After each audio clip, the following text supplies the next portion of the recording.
Nesses 100 anos de rádio no Brasil, a Universidade de Sorocaba, pelo Labcom, está fazendo uma série de entrevistas, mostrando um pouco do outro lado do bastidor do rádio, trazendo aqui entrevistados, locutores, apresentadores, gente do rádio para falar um pouco dessas histórias. Hoje trazemos aqui Francisco José de Oliveira, ou somente Fran Oliveira. Fran, muito obrigado por ter vindo aqui à Universidade de Sorocaba para compartilhar com a gente um pouco da sua história para os nossos ouvintes e também para os nossos telespectadores. Eu que agradeço. É uma felicidade imensa, depois de ter já assistido algumas entrevistas de grandes professores aqui, né? De gente que eu tive como norte, no começo do rádio. Falou, que legal esses caras, quero ser igual a eles e tal. E daí agora estar aqui para mim é até um reconhecimento do trabalho, de tudo que eu fiz, que me traz uma satisfação, assim, porque eu tive uma passagem muito rápida, né, por Sorocaba. Trabalhei muito no rádio, mas na região. E daí, quando eu recebi o convite para estar aqui, eu fiquei muito feliz. Então, obrigado a você e a todos do Fran, do você projeto. Falou aqui em grandes pessoas que passaram por aqui. Algum deles você se espelhou para estar no rádio? Eu me espantava muito com o Caju, porque toda vez que eu ouvia o nome dele, ou ouvia no rádio, eu sempre via o Caju anos-luz na nossa frente, assim. Podia ser uma impressão minha, mas eu falei assim, o cara mas já está em São Paulo, já está na nativa, sabe? E como ele era no ar, assim, muito espontâneo, e ele conseguia fazer uma rádio popular, e ao mesmo tempo ele fazia uma rádio jovem tirando sarro, né, na época do Léo e Caju, que fazia o mesmo que o Reginaldo e o pessoal da Educadora. Então, o Caju é um deles, mas tem o Walter Calles, que tinha um talento absurdo para dominar o que estava acontecendo numa entrevista e tudo mais. Então, esse pessoal todo aí. Eles têm alguns anos a mais que eu, né? Então... Bastante, por sinal. Não é muito. E a gente tem como referência, porque está perto, né? Então... Fran, como é que você começou a gostar de rádio? Porque até você chegar e começar a identificar essas pessoas, como é que foi o seu começo? Quem que você começou a ouvir? Como é que era essa história de... Eu comecei a gostar disso, é interessante, isso, acho que é isso que eu quero para a minha vida. Como é que foi isso? Antes do rádio, veio a música. Porque, quando criança, meu pai gostava muito de música. Então, meu pai tinha o aparelho de som lá e tinha muitos discos. E ele era muito eclético, então tinha Tião Carreiro e Pardinho, e tinha Bee Gees, tinha Simon e Garfunkel. E meus tios, irmãos da minha mãe, eram todos roqueiros. Então tinha Iron Maiden, Led Zeppelin, então eu ouvia de tudo. Com o meu pai eu ouvia tudo que ele tinha, e com os meus tios eu também aprendi a gostar de rock. Isso morando em Conchas, que é a minha cidade natal. Aos 13 anos, meus pais se separaram. E meu pai voltou para Sorocaba, que é a cidade dele. E eu vim embora com ele. E daí foi aqui em Sorocaba que eu comecei a ouvir rádio. Que eu morava na Vila Tupã, perto de Brigadeiro Tobias, e a rua toda da Vila Tupã ouvia rádio muito alto. Um ouvia Cacique 2, outro ouvia Ipanema, e eu comecei a ouvir rádio. Aí veio a paixão pelo rádio. Eu ainda não entendia exatamente o que, mas... já comecei a gostar. Você é de uma família simples, de pessoas que trabalham aí na obra civil, né, na área civil. Como é que é para você, depois de olhar tudo isso, olhar para trás assim e perceber que você foi no lado contrário da família? Que lá, ainda em Conchas, era Francisco. Normalmente, quando a pessoa é uma pessoa humilde, vira Chico, né? Sim, meu pai era Chico. E se for um rico, vira Kiko. Você também era o quê? É o Francisco, você era um Chico também e não queria isso? O meu pai era Chicão, né? E eu, como também sou Francisco, a família me chamava de Chiquinho. Mas eu detestei Chiquinho. Não achei que Chiquinho ficaria legal para mim. Aí eu mesmo me dominei por Fran. Falei, não, mas não chame de Chiquinho. Eu nem atendia. Daí eu falei, não, então chama de Fran, pô. Fran é unissex, mas é melhor do que Chiquinho. Chiquinho é muito diminutivo. E daí eu escolhi Fran Oliveira para mim. Até por causa do nome do rádio, né? Como é que é ser o Chicão, o Chiquinho da... Como é que seria? Chiquinho Oliveira na rádio? Era para ser. Será que você já estava pensando nessa época do nome artístico ou não?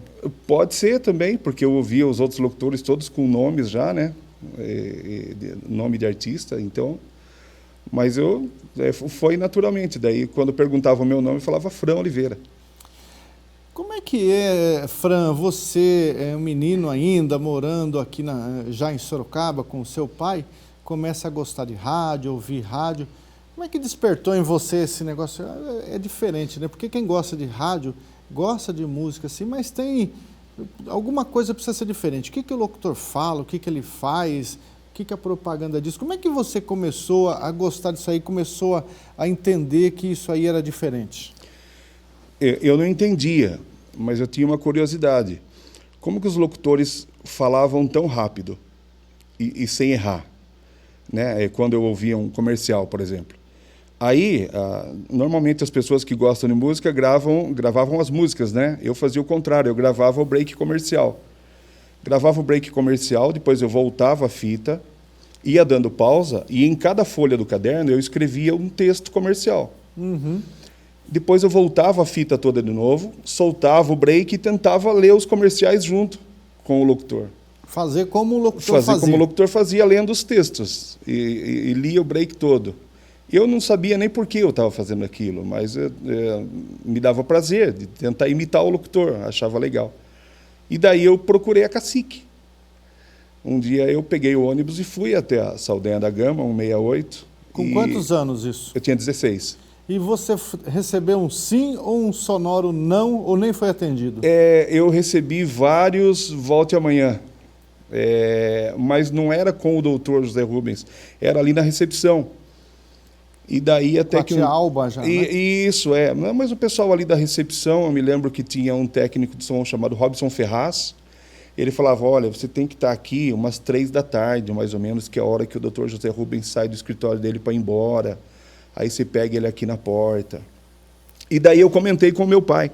Falei, pai, eu tenho ido lá na Cacique, mas não estou conseguindo ser atendido lá e tal. Ele falou, mas você quer trabalhar lá? Eu falei, eu queria conhecer a rádio, eu estou com vontade de ir lá, porque eu estou ouvindo, né? Ele falou assim, eu sou amigo do Décio Clementino. E se eu pedir para ele, né, ver se te leva lá? Você já sabia quem era Décio Clementino?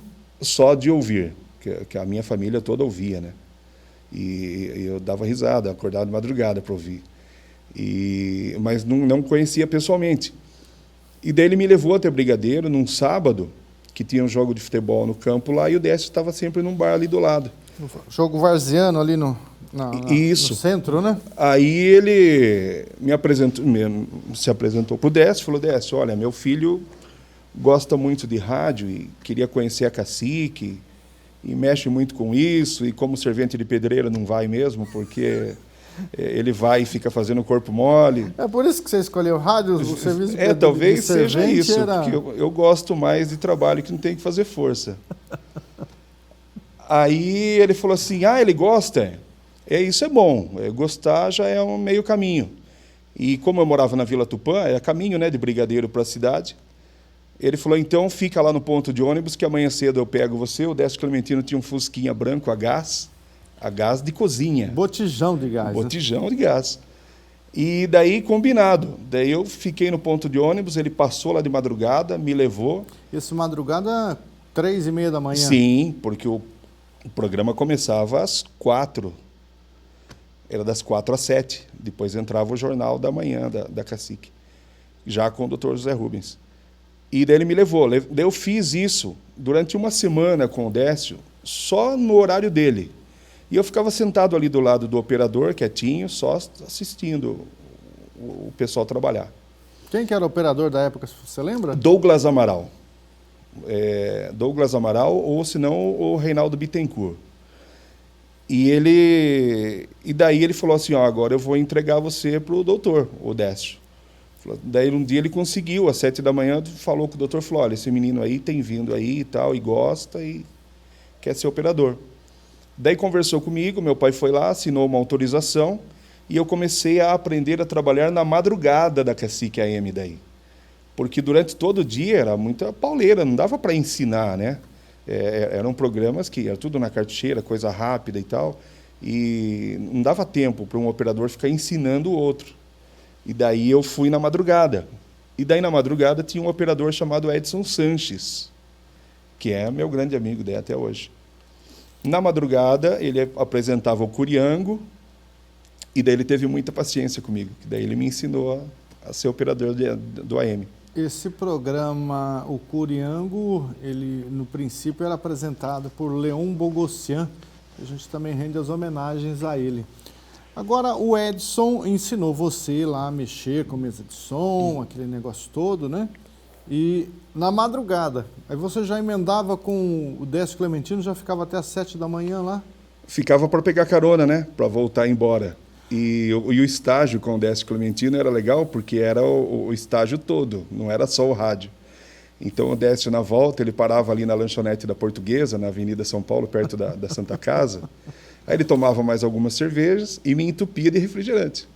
E eu falava, Décio, se eu quiser eu posso pegar o ônibus aqui e vou, né? Ele falou, não, se veio comigo, vai voltar comigo. E daí eu ficava ali. E foi ali que eu experimentei pela primeira vez carne de rã. Não deu, nunca mais, aliás, nunca mais comi, mas experimentei lá, nunca mais esqueci. Passava a comer um torresmo lá às 7 horas da manhã, isso? Isso mesmo. Nessa época o Décio já passava na padaria para pegar pão, para sair distribuindo pela rua, pelas pessoas que precisavam? Também, já fazia isso.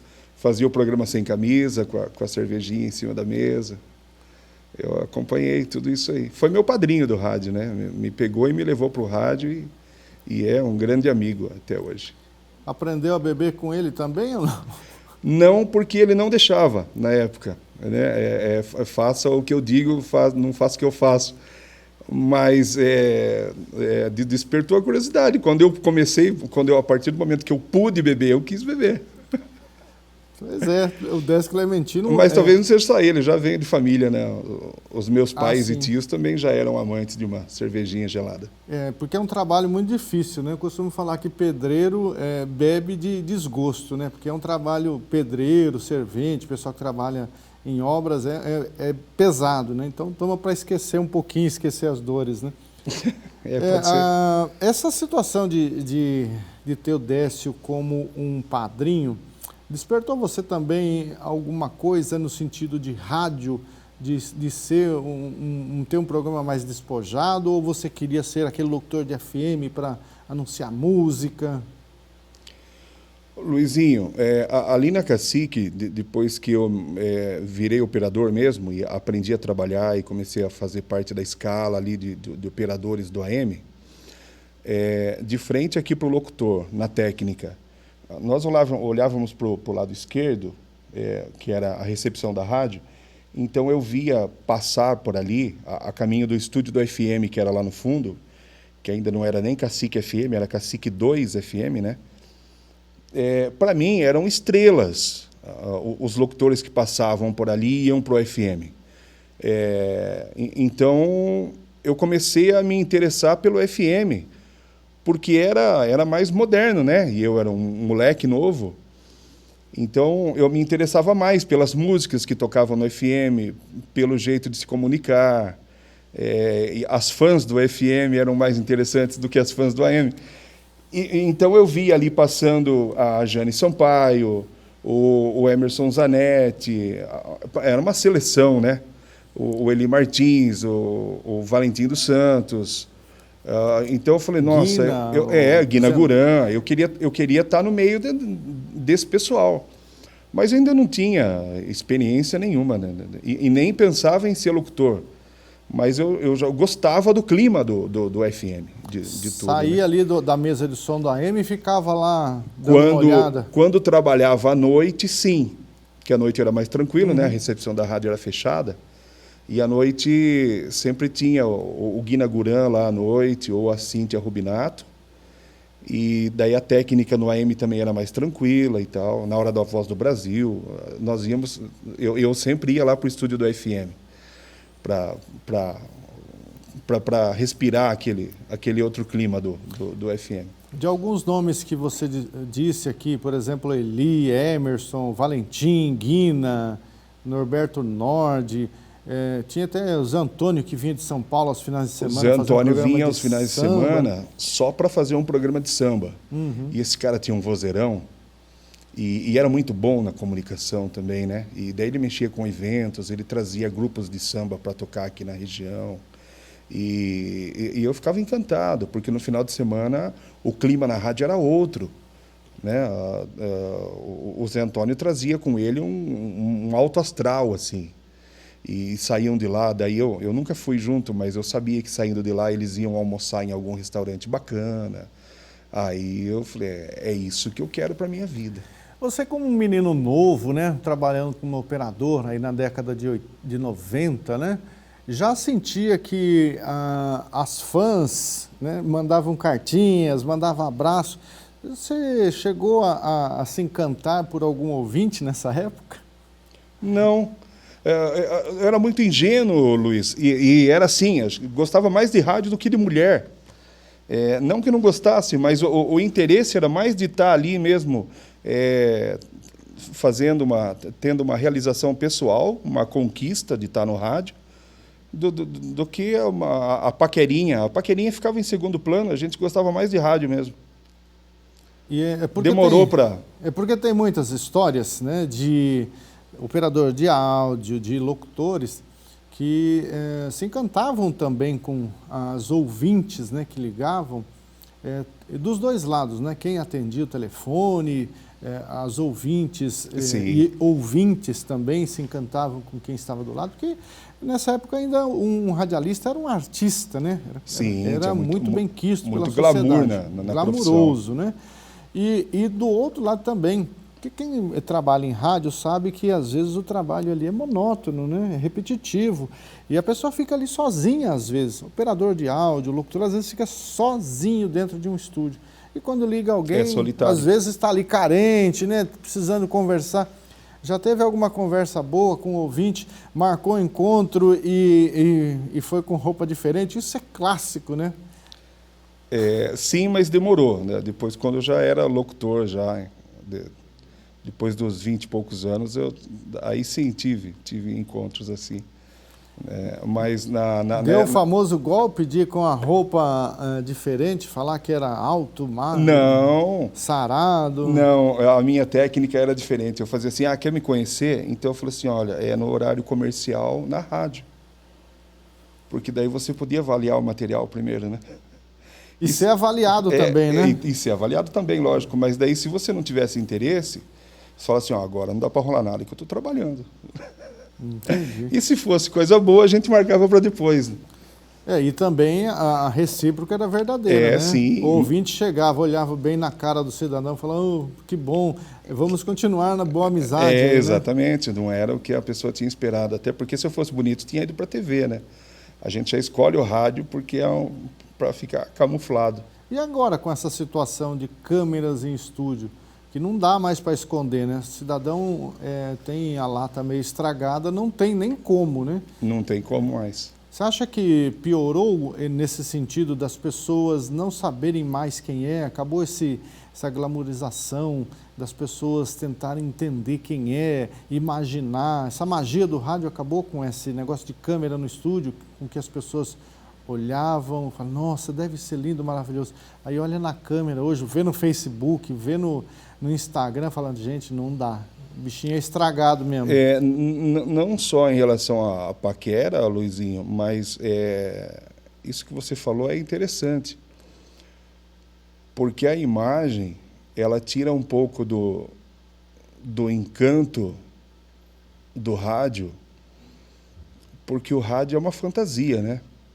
O rádio é um mundo imaginário. Imagine uma carta do Paulo Silas, se você ficar olhando pelo seu celular, ele lendo a carta.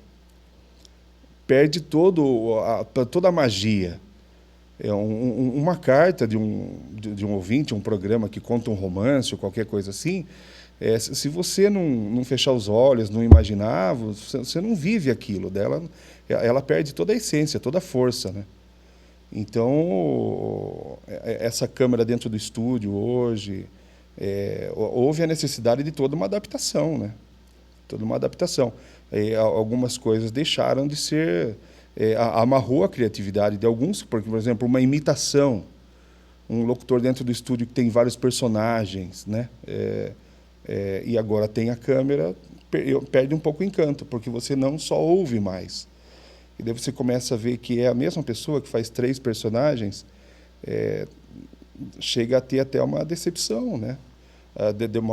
Hoje eu assisto, eu gosto muito de esporte, e eu ouço e vejo pelo YouTube equipes de esporte que fazem personagens, tira sarro da jogada, coisa assim.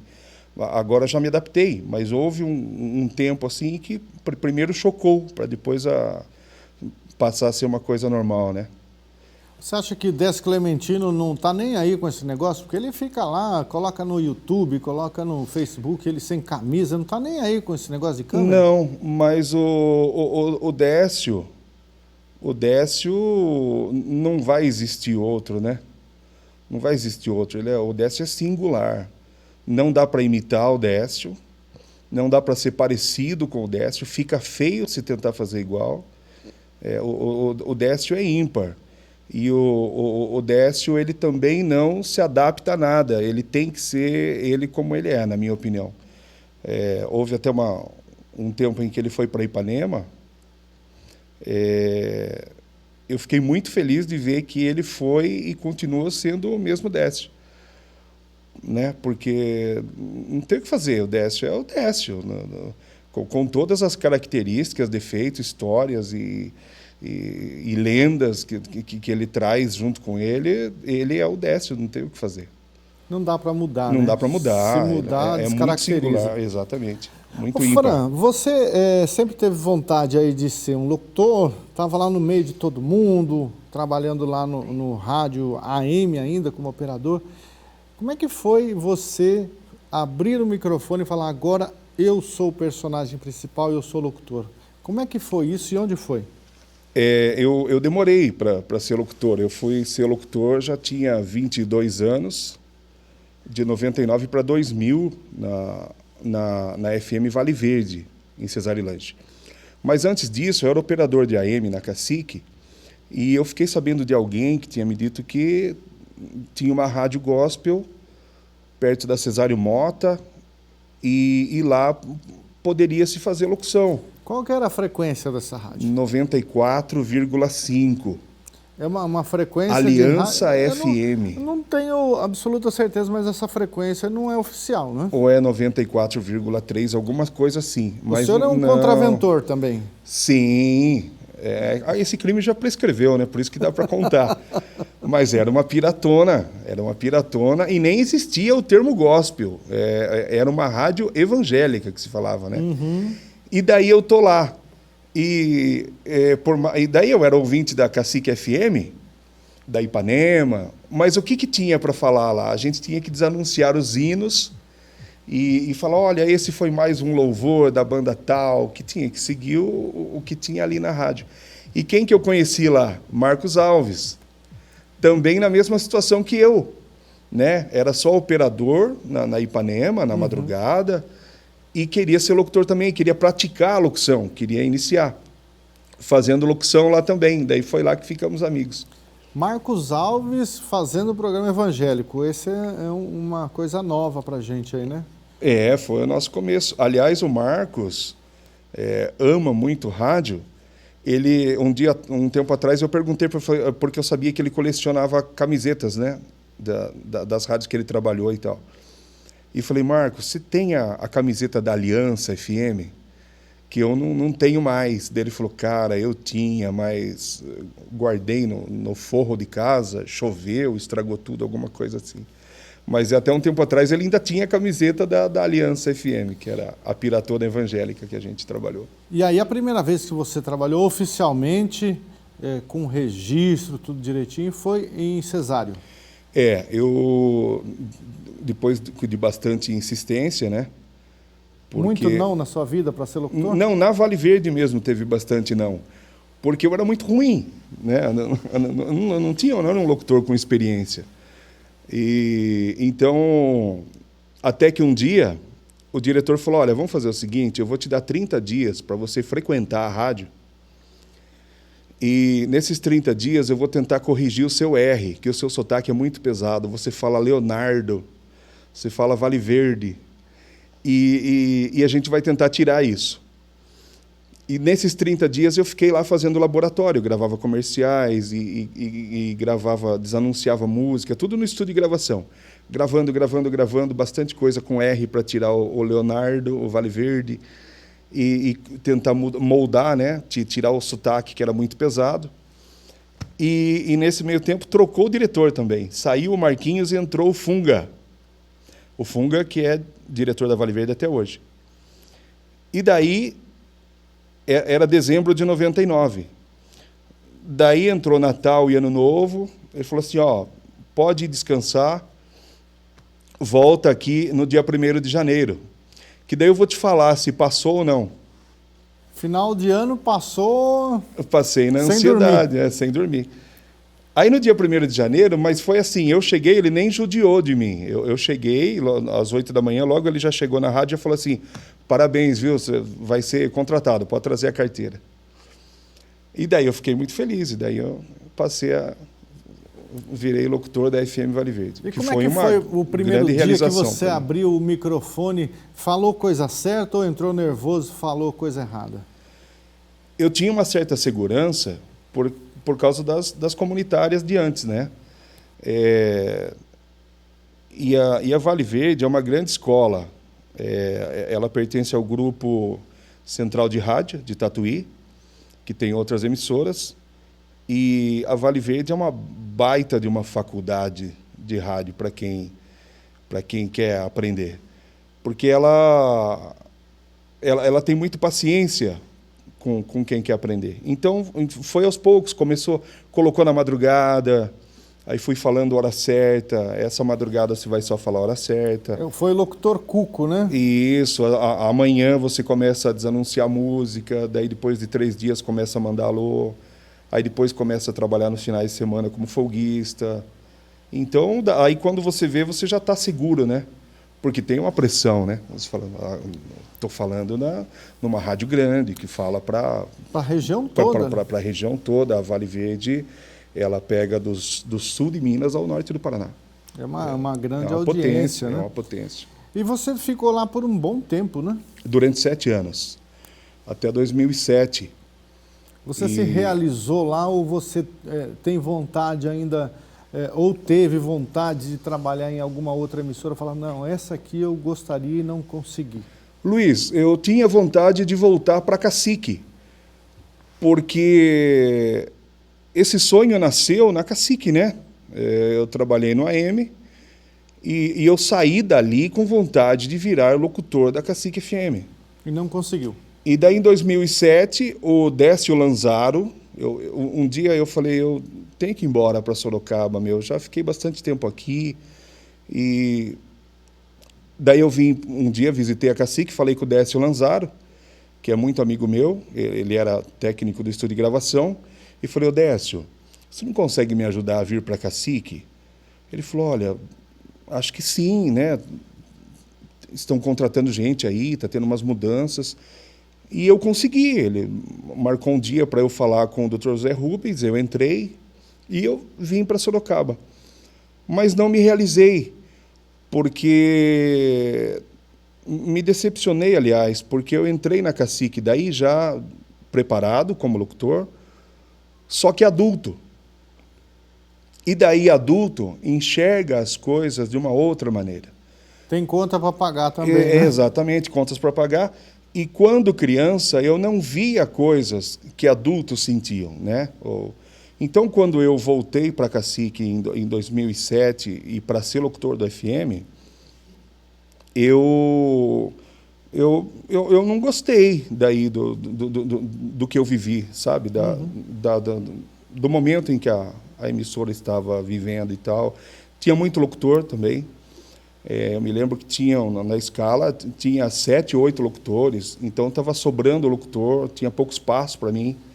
Mas o Dr. José Rubens é um cara de muito bom coração. Então era assim, você batia lá na rádio, ele te contratava. E às vezes sem necessidade, sem necessidade, sem ter onde te colocar, mas ele não conseguia falar não.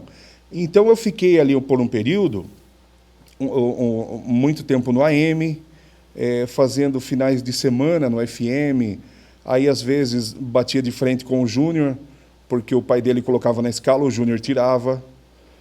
Então, eu não estava feliz. Nessa mesma época, eu fiquei na Cacique 6 meses. Começaram os rumores de que a Tupi FM viria para Sorocaba. Que hoje é a atual Top FM. Atual Top FM. Aí, em 2008, a Tupi viria para Sorocaba. E, por coincidência, um amigo meu, o Sidney Barros, da Vale Verde, me ligou e falou assim, você está sabendo que a Tupi FM vem para Sorocaba? E a Tupi já tinha um nome muito forte, porque era o primeiro lugar em São Paulo. Eu falei, eu estou ouvindo isso aqui em Sorocaba, mas não sei se é verdade. Ele falou, então, é verdade. É verdade, e quem vai coordenar a rádio é o Edu Lencioni. É um amigo meu, só que ele não entende nada de rádio. Ele era cantor, né? Produtor, isso. Sertanejo, tinha trio elétrico, né? Isso. Ele falou assim, e o Edu Lencioni me ligou, o Sidney falando, o Edu me ligou e falou assim, me ofereceram uma rádio para eu coordenar em Sorocaba, mas eu preciso que você vá comigo, porque eu não entendo nada de rádio. E o Sidney disse, eu só vou se o Fran for, porque o Fran já está lá em Sorocaba e eu e o Fran, mais um, né, que a gente já trabalhou muito tempo junto e tal, a gente te ajuda. Daí ele me ligou e eu aceitei, falei, legal, eu topo.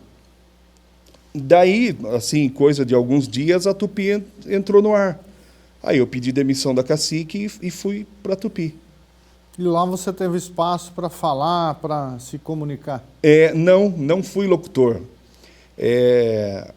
A Tupi de São Paulo só autorizou a contratação de 2 locutores. E esses 2 locutores foram o Sidney Barros e o Marcelo Macaus. Mas o Edu precisava de mim e gostou muito do meu trabalho e tudo. E daí, quem conhece lá a Tupi sabe que tem um estúdio de gravação lá, e esse estúdio de gravação estava vazio. E como eu já trabalhava com eventos de locação de equipamentos para som e tal, o Edu falou, olha, eu queria você aqui e tal, mas não posso contratar mais ninguém. Eu falei, Edu, eu tenho uma proposta. E se eu montar um estúdio de gravação aqui para você, que você ainda não tem, e você paga para mim o mesmo salário, igual dos locutores, e eu dou um plantão de 6 horas todos os dias aqui no estúdio de gravação. Com equipamentos meus, eu trago computador, faço tudo. Faz a produção comercial. Isso, daí eu cuidava da produção da rádio. E daí eu fui produtor da rádio. E como eu tinha equipamentos de som e tudo mais, ele me encaixava nos eventos, porque o Edu ele não entendia de rádio. Começou a pegar o jeito, né? Mas ele era muito bom com eventos, com promoções, com negociação com artistas. Então ele fez um barulho legal. Conseguia trazer artistas famosos para cantar em casas noturnas e tal, e isso ajudou muito a rádio. E o que ele não sabia de rádio, ele aprendeu muito rápido também. Eu me lembro que ele me chamava tudo de vinheta, tudo para ele era vinheta. Ele falava, tem que gravar a vinheta da Casas Bahia, tem que gravar, não sei o quê. Tudo era vinheta para ele, não tinha spot, chamada, não tinha diferença nenhuma. Diferenciação nenhuma, esquete, testemunhal, tudo era vinheta. Tudo era vinheta para ele. Legal. Por falar em testemunhal, o Edu Lencioni, que eu conheci muito bem, um cara sensacional, que a gente tem conhecimento, ele também tinha um bom coração, né? Tem uma história boa de você com ele lá na rádio, de um senhor que bateu lá na porta, querendo uma ajuda, né? Para poder começar a divulgar um produto, mas não tinha dinheiro. Como é que é essa história? Essa história ela é muito forte e emocionante. Era um finalzinho de tarde, assim, o pessoalzinho da rádio estava todo ali na garagem, batendo papo, e chegou um cara, um senhor, com uma bomba de passar veneno, assim, uma de dedetização, né?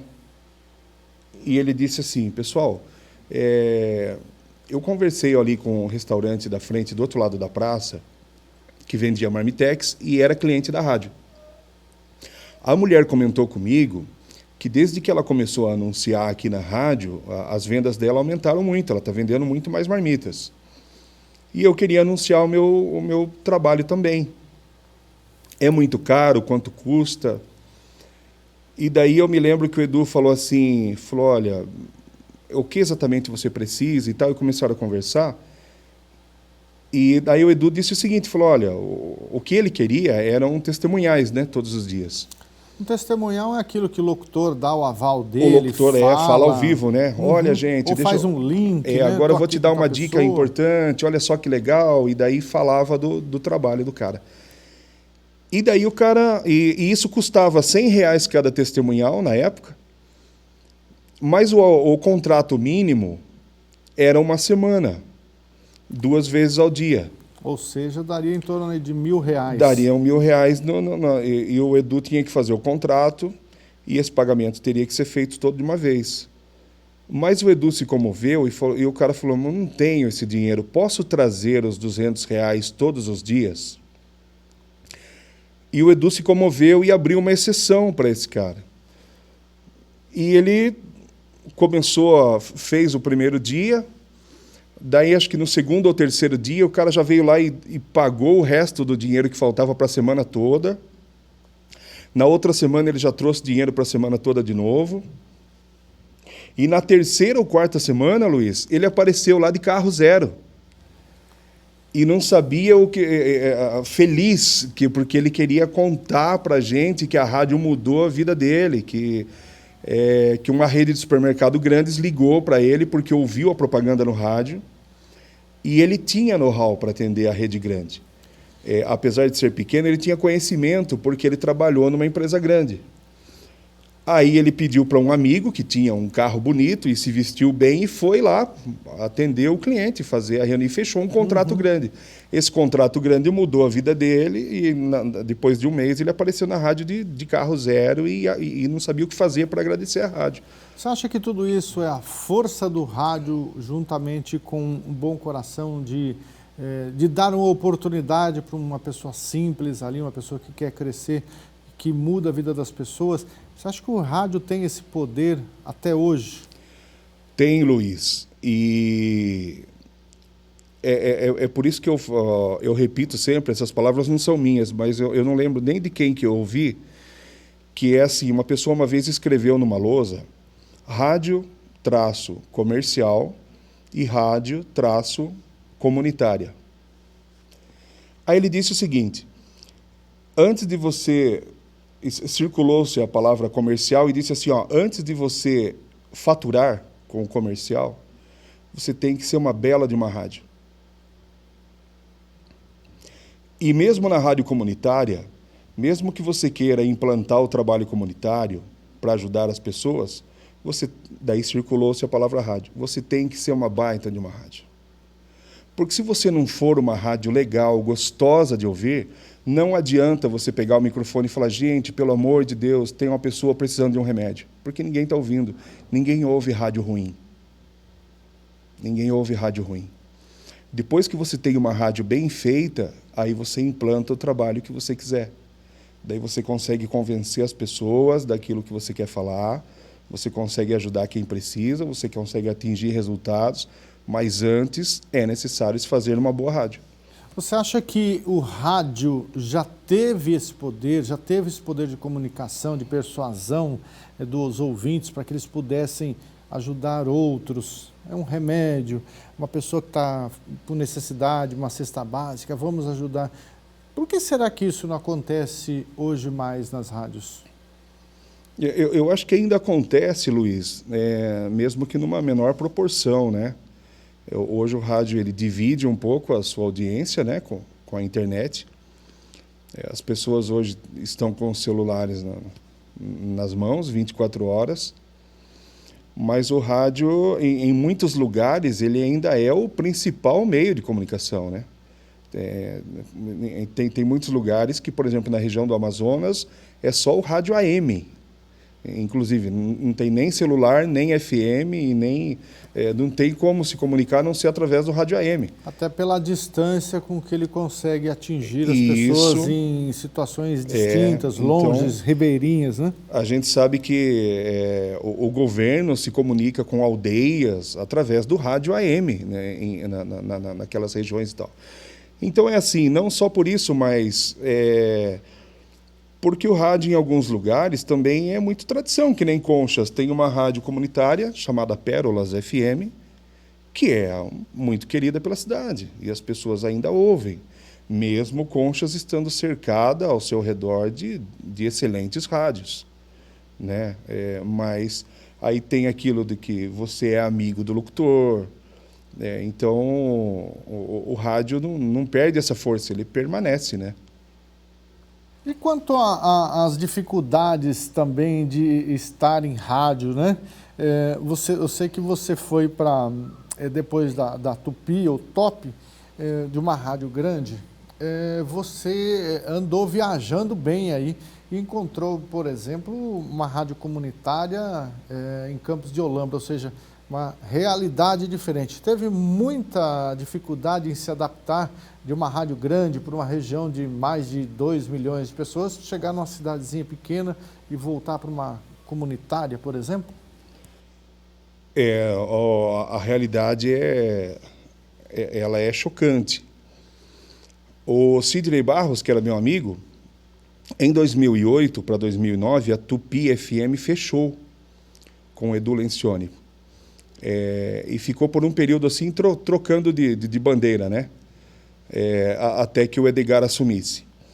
E nesse período em que a Tupi fechou, o Sidney Barros voltou para Vale Verde e eu fiquei desempregado. E aí o Sidney me falou, olha, eu tenho um amigo que tem uma rádio comunitária em Olambra 2, que ainda nem era Campos de Olambra, era Olambra 2, distrito de Paranapanema. Tem uma rádio na divisa com o Paraná, isso, né? Lá perto do Paraná, né? Perto de Avaré.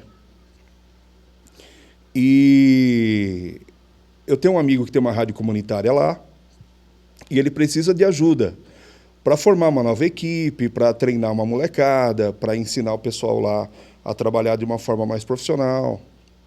E eu aceitei o desafio e fui para lá.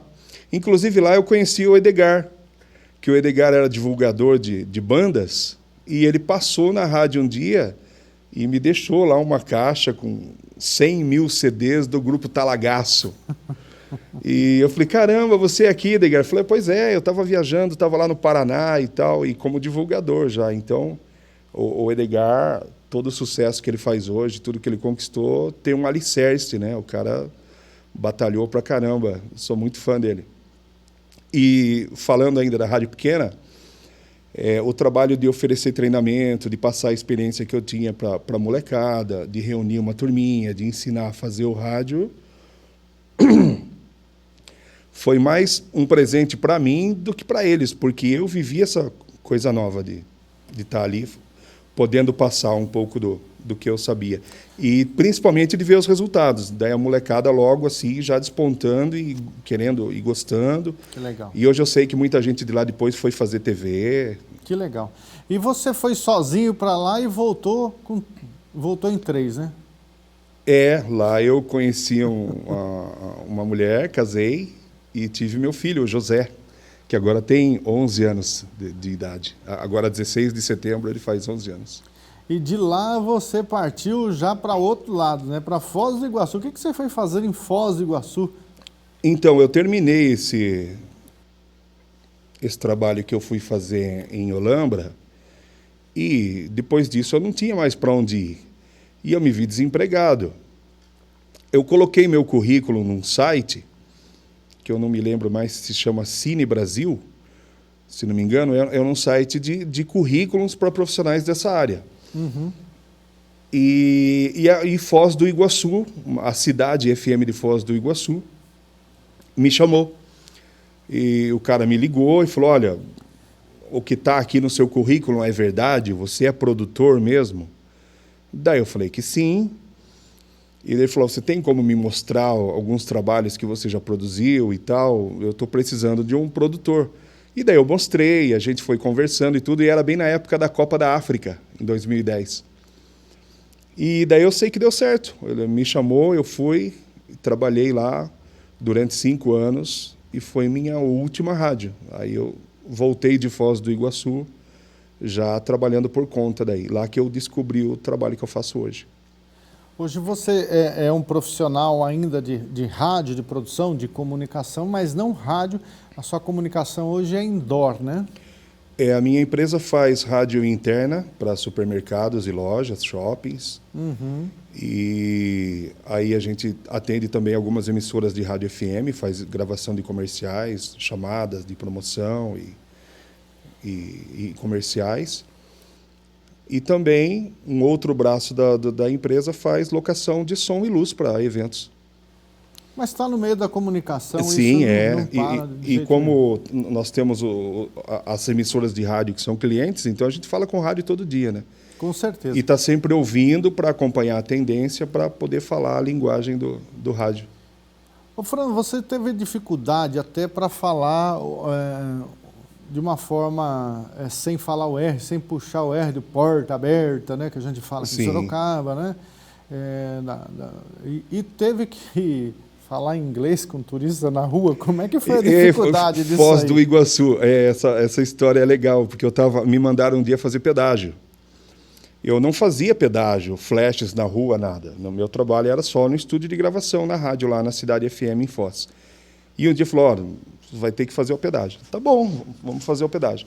Eu fui para a rua, me pegaram lá com a equipe toda. Aí eu estou na rua, numa avenida lá, e me vem Foz do Iguaçu, é uma cidade turística do mundo todo, né? O mundo todo visita Foz do Iguaçu. Aliás, eles têm um slogan lá, que Foz do Iguaçu é o destino do mundo. Então você encontra com americano, com japonês, a toda hora na rua. E veio um grupo de japoneses, daí... Mas assim, parece coisa de novela. Sabe japonês mesmo assim, com camisa florida, com máquina fotográfica no pescoço, de chapéuzinho? Turista, típico turista. Turista mesmo. E daí veio justo na minha direção. E o meu inglês não é que ele é ruim, ele não existe. E os japoneses vieram e falou assim, sorry, please. Mas falou o nome do hotel que eu conhecia, que era o Gold Royal Hotel. O Gold Royal Hotel. Onde era o hotel, né? Isso. E daí eu falei assim, sorry, I don't know speak English. Habla espanhol? Ela, sim, espanhol, sim. Aí eu falei, então, a senhora segue reto aqui 3 quarteirões e vira à direita. Tá vendo aquele prédio redondo lá? Porque o Royal dava para ver da cidade toda, né? E era um prédio redondo. Tá vendo aquele prédio redondo lá na frente, ó? É o Royal Gold.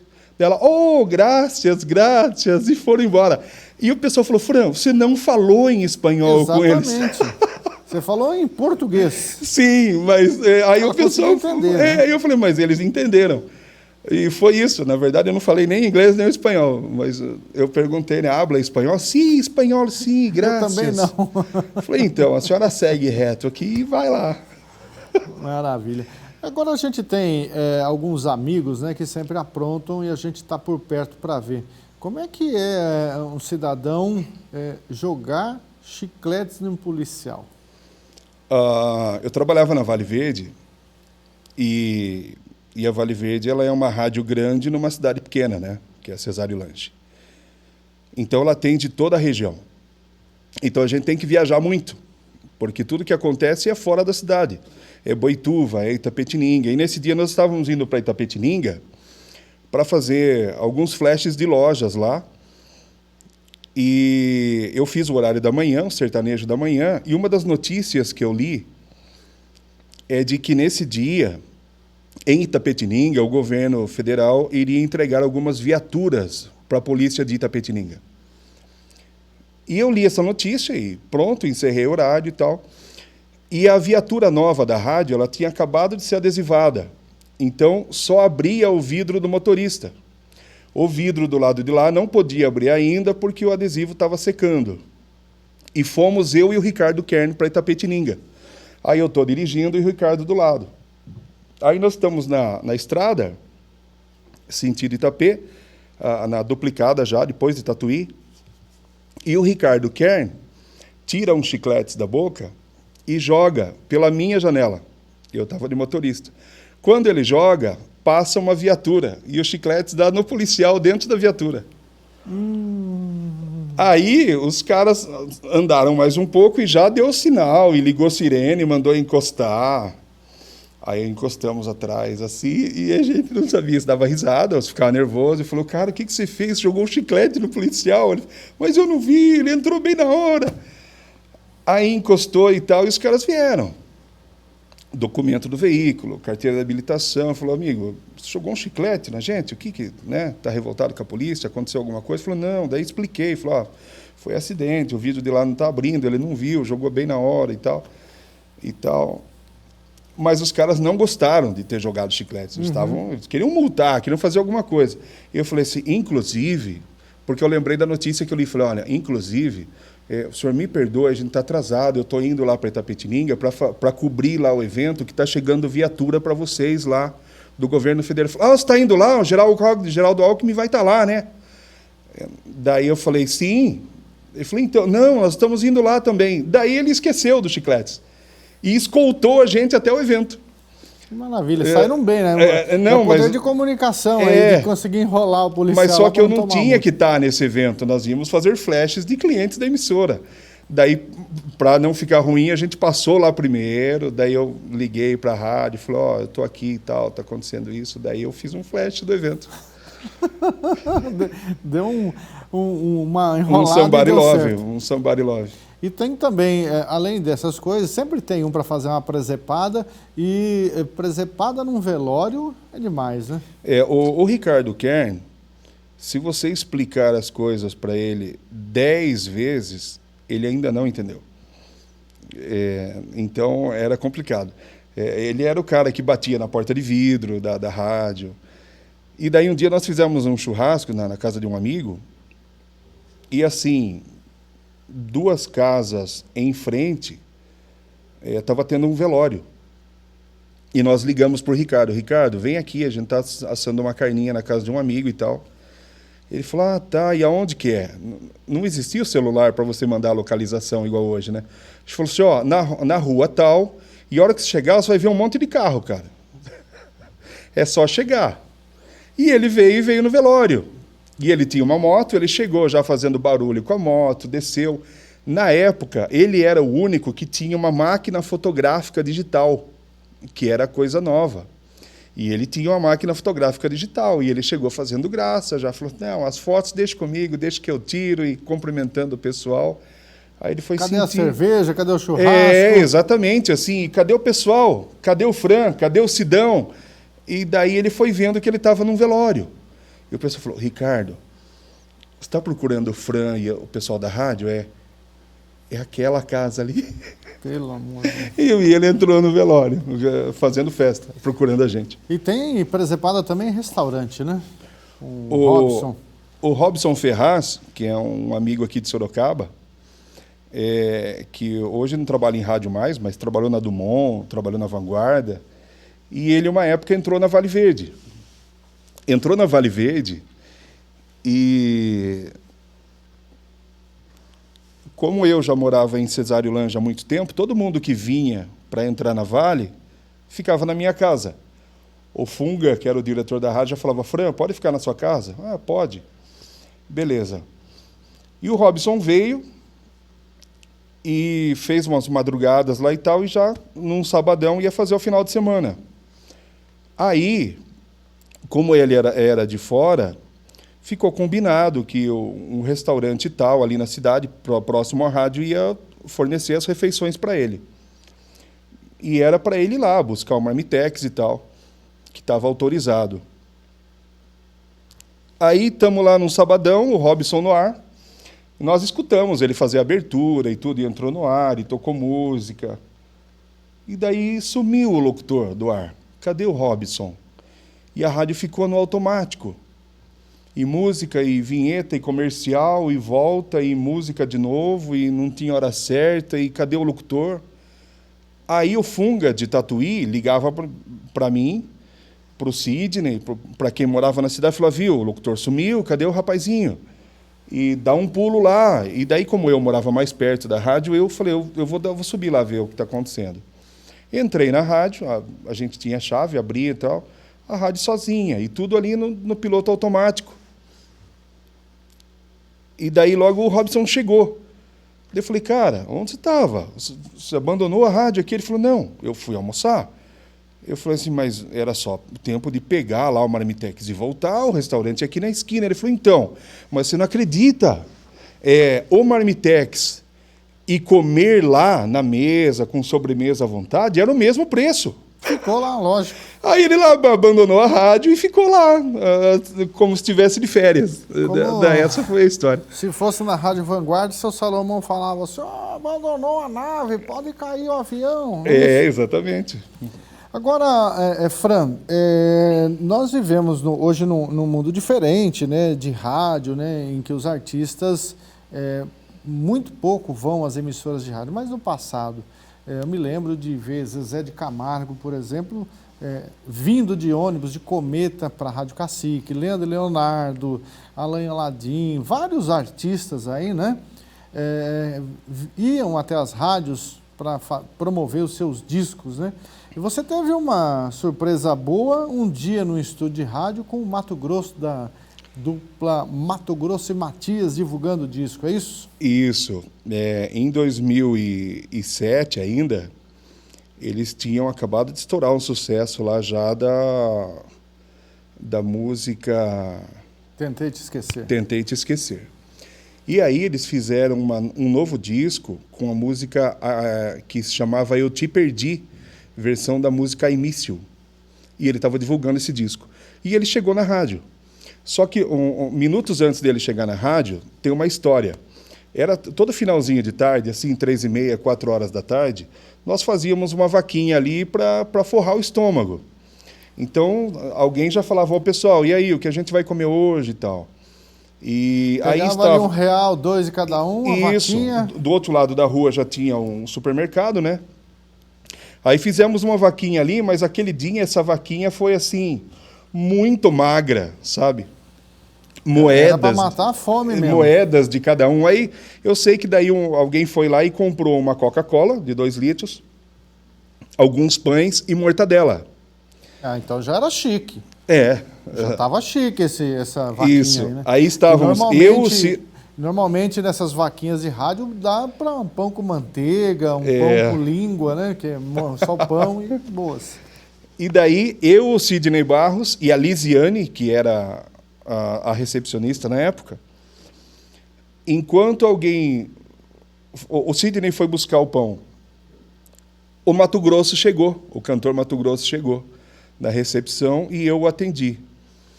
Aí eu o atendi e na época tinha ainda o MSN, né? Aí eu pedi para a recepcionista, eu falei, Lisiane, você avisa o Funga, né, que o cantor chegou, pede autorização para ele, para eu entrar no ar. Ah, sim, ok. E nisso o Sidney chegou com o pão. Quando ele chegou e a Lisiane falou, tem artista aí. Teve que esconder o lanche lá. Nós ficamos com vergonha de comer pão com mortadela na frente do cantor. E colocou ali em cima da mesa. Colocou ali em cima da mesa e tal, e ninguém tocou no pão. Isso eram 5 horas da tarde, mais ou menos. Começava o programa sertanejo. Aí ele deu entrevista no programa sertanejo, falou do disco novo, cantou um pouquinho. Foi muito paciente com a gente. Aliás, o Mato Grosso é sensacional. Saindo dali do estúdio do principal, ele ainda foi para o estúdio B, gravou vinhetas para as 3 rádios da central de rádio, gravou para Vale, gravou para Ternura, gravou para Notícias. Não existia 107 FM ainda. Gravou vinheta, encabeçou música ali, carimbou música e tudo. E deu 7 horas da noite. Daí entrou a Voz do Brasil e daí eu falei, pessoal, vamos embora, chega, né? Vamos liberar o Mato Grosso aí também e tal. E todo mundo com fome. E daí o Mato Grosso falou assim, gente, daqui eu estou indo direto para o meu sítio em Pardinho. Vocês não ligam se eu levar aquela sacola de pão ali? Aí nós falamos, pode, né? Porque agora a gente já vai para casa mesmo e tal. Aí ele levou a nossa sacola de pão com a mortadela dentro e a Coca-Cola ainda. Porque ele falou, eu estou indo para a fazenda, lá já não tenho mais onde comprar nada agora, né? E pode levar, pode. Daí ele levou o nosso pão embora. E a gente com vergonha de comer na frente dele. E vergonha de falar não, que era o lanche também, né? Não, mas daí a gente já ia para casa. Né? Mas foi isso, levou o nosso pão embora. Fran, nós já estamos chegando aqui ao final desta entrevista e eu não podia deixar de encerrar, né, sem falar que você, lá em 1990 e pouco, quando você era locutor da Cacique, você olhava ali os personagens, né, grandes locutores entrando ali, e também tinha uma locutora, né, que na época você era só um admirador do trabalho dela. A Jane. E como é que foi depois de longo tempo? Isso, demorou muito tempo. Agora a família cresceu com locutores aí na família toda. Eu quando voltei de Foz do Iguaçu, em 2015, eu reencontrei a Jane, né? E daí nós dois estávamos solteiros. E aí a gente deu certo, começamos a namorar, trabalhamos juntos, hoje somos sócios também.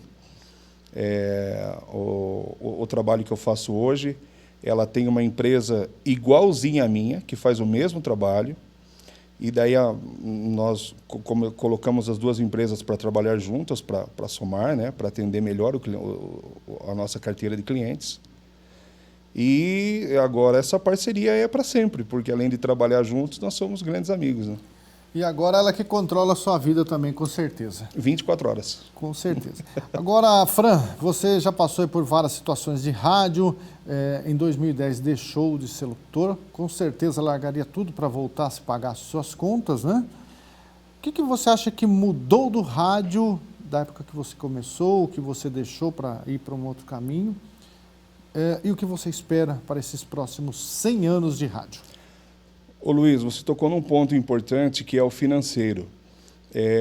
O rádio, falando primeiro do futuro do rádio, ele só tem a crescer. De tudo que eu vi aqui, os outros falando, né? Eu vi o que o Anderson Santos falou, que o futuro está no celular, o rádio vai estar aqui na mão, a tecnologia. O rádio vai continuar sendo o rádio, anexado a outras tecnologias. Isso é o que eu acho do futuro. Falando do financeiro, Luiz, eu acho que está mais do que na hora dos proprietários de emissora valorizarem mais os profissionais do rádio. Porque é quase que unânime, de todas as entrevistas que você já fez aqui, o Douglas, as pessoas que passaram por aqui, das que eu assisti, todo mundo aqui, a história do radialista é muito parecida com a do músico, com o cantor, que faz porque gosta e tem que fazer uma outra coisa para poder ganhar dinheiro, ou para poder ter uma vida melhor, um pouco mais de conforto, uma qualidade melhor de vida. Então, seria interessante que, por exemplo, eu não acho legal, nós temos profissionais magníficos que estão no interior, por exemplo, vamos falar da diferença do piso salarial. O cara que está no interior trabalha tanto quanto o cara que está em São Paulo, né? E o piso salarial é menor. Essa mudança que está tendo agora, por exemplo, que nem nós falamos aqui do vídeo, da câmera dentro do estúdio, o locutor já está ganhando para aparecer em vídeo, né? É outro assunto que pode ir em pauta. Então, a valorização do profissional, eu acho que ela é interessante se discutir, principalmente para que nós tenhamos radialistas no futuro. Porque hoje a gente vê aí uma geração que fez por amor. E no futuro? Ainda vai existir gente que esteja disposta a fazer tudo que a gente fez, que nem eu falei, quase que unânime. As pessoas que contaram suas histórias aqui das dificuldades e de o quanto fizeram por amor o rádio, né? Então, seria interessante essa valorização do profissional, para que ele pudesse se dedicar mais à rádio, a melhorar o seu potencial, para ele não precisar se preocupar com outra coisa e só com a rádio. Se ele tivesse, por exemplo, um bom salário e não precisasse ter 2 empregos, ele poderia estudar para ser um radialista melhor, para ter uma segunda língua, para ter mais conhecimento, como fez a Ipanema no passado, né, que pagou faculdade para os locutores. Eu escutei aqui o Anderson contando, o Walter Calles também. Esse investimento na qualidade do próprio profissional. Senão, no futuro, nós não teremos radialistas, né? Como disse o Salomão, o transmissor está lá, é insubstituível. Não é mais, porque o transmissor hoje se encontra aqui na Universidade de Sorocaba, né? Mas o modo de transmitir, né?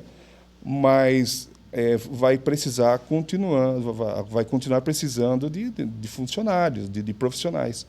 E eu acho que essa nossa categoria está gritando por socorro. Muito bom. Conversamos aqui com Francisco José de Oliveira, ou Fran Oliveira. Fran, muito obrigado por ter vindo aqui na Universidade de Sorocaba, contar um pouco da sua história, também falar do futuro que se imagina. E seja bem-vindo sempre, volte sempre e vida longa para você na comunicação, seja no rádio, seja indoor, seja produzindo, que nós tenhamos aí você por bastante tempo dentro da comunicação. Obrigado, Luiz, a todos aí da faculdade, parabéns pelo projeto, sensacional. Através do próprio projeto, estou tendo a oportunidade de conhecer pessoas que eu não conhecia, né? Que eu ouço, mas não tinha ainda ouvido suas histórias e toda a luta de cada um. E uma mais bonita que a outra, as histórias de superação e de amor pelo rádio. Esse amor pelo rádio é o que faz a gente continuar fazendo tudo que faz mesmo. Parabéns para vocês. E eu que agradeço. Falamos com o Fran aqui nesse projeto de 100 anos de rádio, uma produção do Labicom da Universidade de Sorocaba.